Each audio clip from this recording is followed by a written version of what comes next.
너무 자랑스러워. K3 전차 메타 소재로 투명망토 씌운 듯 투명 전차 개발? 세계 최강 수준 꿈의 전차포. 지금으로부터 99년 전인 1916년 영국은 독일군과 참호전을 치르면서 철조망 돌파를 위해 세계 최초로 마크1 전차를 개발했다. 당시 전차는 전투 중량 28톤의 105마력 엔진을 사용하는 바람에 속도가 시속 6km에 불과했다. 사람의 보행 속도가 시속 4km인 점을 감안하면 그 속도를 짐작할 수 있다. 화력은 최대 12mm 철판을 관통할 수 있는 57mm 포, 7.62mm 기관총 3문을 장착했다. 2016년이면 100년의 역사를 맞는 전차는 첫 시작은 미약했으나 오늘날 그 성능은 천양지차다. 전차 성능을 단순 비교해도 화력은 8배 이상, 기동력은 12배 이상 증가했고 그 밖에 파괴력, 탐지 능력, 방어 능력 등 측면에서는 비교가 안 될 정도로 발전한 것이다. K3 전차는 하이브리드 동력 장치를 채택해 기동력에서 기존 전차를 압도할 것으로 전망된다. 아프리카 북부의 세계 최강 롬멜 전차군단은 독일군이 자랑하는 정예부대였지만 결국 연료 부족으로 전차를 움직이지 못해 1943년 튀니지 전선에서 영국 몽고메리 원수에게 괴멸당하고 말았다. K3 전차가 하이브리드 엔진을 장착한다면 한반도 전장에서의 기동력은 호랑이가 날개를 단 형상이 될 것이다. K3 전차의 핵심은 뭐니 해도 화력이다. 현재 개발된 가장 강력한 화력은 독일이 2007년 개발한 140mm 전차포다. 흑표 전차가 120mm 전차포를 장착하고 있다. 그러나 이는 부피가 너무 크고 무거운 단점이 있다. 탄약 또한 부피가 커 전차 내부 공간을 많이 차지해 탄약을 많이 적재할 수 없다. 따라서 독일과 미국은 미래형 전차의 140mm 지뢰식 포 대신 슈퍼대포라 불리는 레일건, 일명 전자기포를 전차포로 장착하려 하고 있다. 2010년 12월 미 해군은 레일건 시험 발사에 성공했다. 레일건은 작은 구경으로도 재래식 포와 동일한 파괴력을 낼 수 있다. 즉, 100mm 레일건은 140mm 재래식 포와 동일한 파괴력을 낼 수 있다. 평평한 두 개의 레일 사이에서 발생하는 대용량 전기 에너지로 포탄을 추진하는 레일건은 폭약이 필요 없을 뿐만 아니라 탄의 파괴력도 상상을 초월한다. 재래식 포의 탄속도가 1800m/s이지만 레일건은 3000m/s 이상이며 사거리도 길고 파괴력도 크다. 재래식 120mm 포의 파괴력이 18mj인 반면 레일건은 64mj로 약 4배라고 한다. 2010년 현재 미 해군 연구소는 33mj의 파괴력을 갖는 레일건 시험에 성공했고 2025년경 실전에 배치한다. 1mj는 1톤 자동차가 시속 160km로 달리다가 벽에 부딪힐 때 발생하는 에너지와 같다. 국방과학연구소도 지난 2011년 6월 레일건 개발에 필요한 응용연구에 돌입한 것으로 알려졌다.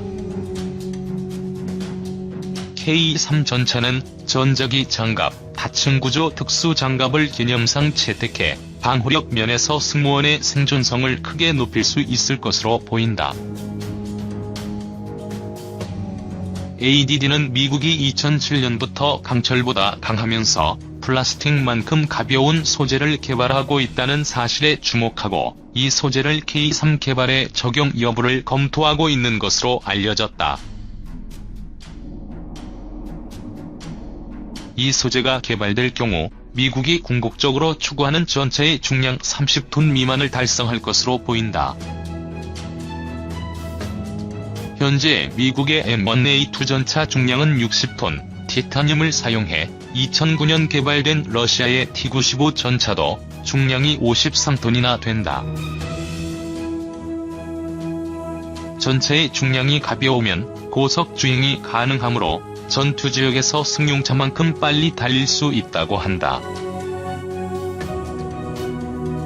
더욱 흥미를 끄는 것은 ADD가 K3 전차에 미국이 개발 중인 투명전차 체계를 개념에 포함했다는 점이다. 미국은 현재 국방부 주도하에 메타 소재를 개발 중이다.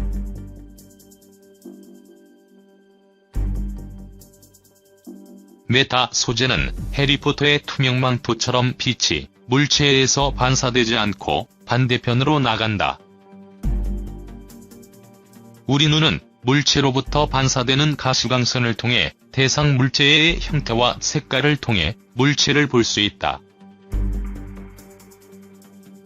따라서 전차가 메타 소재로 제작된다면 공상과학 영화처럼 투명전차가 등장하게 될 것이다. 박승 국방기술품질원 선임연구원은 메타 물질은 2006년 처음 소개됐으며 영국 임페리얼 칼리지의 존 펜드리 교수와 미국 듀크 대학의 데이비드 스미스 교수는 투명망토 이론을 실험으로 입증했다면서 메타 소재가 조만간 실제 무기에 활용될 수 있을 것으로 본다고 말했다.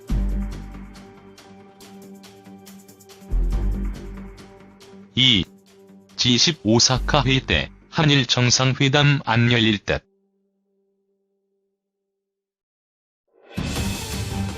오는 28에서 29일 일본 오사카에서 예정된 주요 20개국 지역 정상회의 때 한일 정상회담이 열리지 않을 것으로 보인다. 일본 산케이 신문은 G20 오사카 정상회의 의장을 맡는 아베 신조 총리가 문재인 대통령과의 한일 정상회담을 보류하기로 방침을 굳혔다고 19일 보도했다. 일제징용 피해자들이 제기한 소송에서 한국 대법원이 지난해 10월과 11월 잇따라 위자료 배상 확정 판결을 내린 것과 관련 일본 정부가 중재위원회 설치를 요구했지만 한국 정부가 이에 응하지 않고 있다는 이유에서다.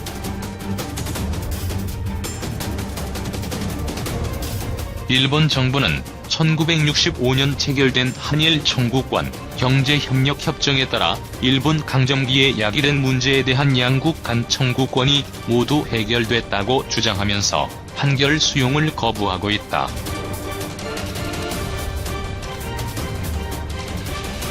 이에 승소한 원고 측이 일본 제철 등 해당 일본 기업을 상대로 현금화를 위한 한국 내 자산 압류 절차를 시작하자 청구권협정에 근거한 분쟁 해결 수단으로 지난 1월 9일 한국 정부에 외교상 협의를 요구한 데 이어 지난달 20일에는 중재위 설치를 요구했다.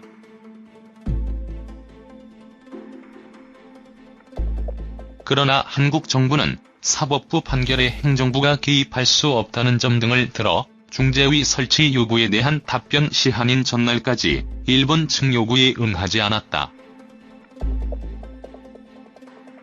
청구권협정은 중재 요청이 상대방 국가에 접수된 뒤 30일 이내에 한국과 일본이 각 한 명의 중재위원을 선임하도록 하고 있다.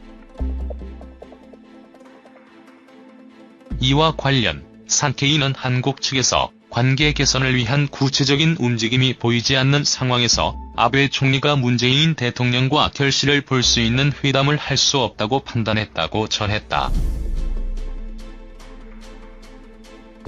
산케이는 한국 외교부 대변인이 중재위원 임명 시한인 전날 정례 브리핑에서 지금도 신중하게 처리하고 있는 상황이라며 사실상 일본 측 요청을 거부했다면서 이런 한국 반응이 아베 총리의 한일 정상회담 보류 판단에 영향을 준 것이라고 분석했다.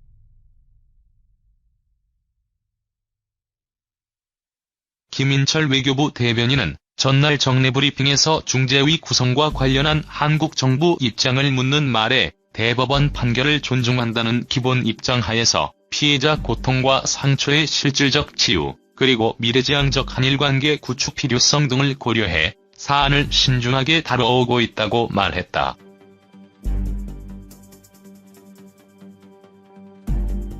일본 외무성은 G20 오사카 회의에 참여하는 나라와 국제기구 등의 정상이 37곳에 달해 아베 총리가 개별 양자회담에 모두 응하기가 물리적으로 어렵다는 이유로 회담의 우선순위를 매기고 있는 것으로 알려졌다. 산케이는 아베 총리가 미중러를 포함한 14에서 15개국 정상과 개별회담을 진행할 예정이라며 대다수는 짧은 시간 동안 자리에 앉아 정식 회담을 하는 형식을 취할 것이라고 전했다. 이 신문은 아베 총리가 의장국 대표로서 문 대통령을 아예 외면하지는 않겠지만 다른 정상회담과 선을 긋기 위해 간단히 인사를 하거나 선체로 대화하는 정도에 그칠 것이라고 예상했다. 이와 관련 일본 정부 대변인인 스가 요시히데 관방장관은 이날 오전 브리핑에서 한일 정상회담에 대해 아직 어떤 것도 결정되지 않았다면서 향후 여러 사정을 감안해 적절히 판단할 것이라고 말했다.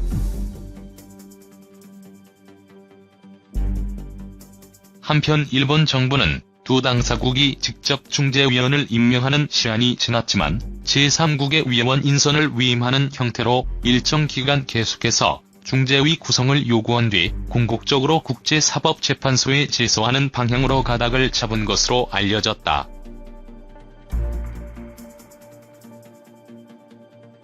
청구권협정은 어느 한 나라가 중재위원을 임명하지 않는 경우 두 나라가 각각 제3국을 지명해 중재위를 구성토록 하고 있지만 어느 한 당사국이 움직이지 않으면 이것도 어렵게 된다. 산케이는 일본 정부는 한국이 청구권협정 상위 의무를 다하지 않는다는 이미지를 대내외에 부각하려는 의도에서 한국 측에 일정 기간 중재위 개최를 계속 요구할 방침이라고 전했다.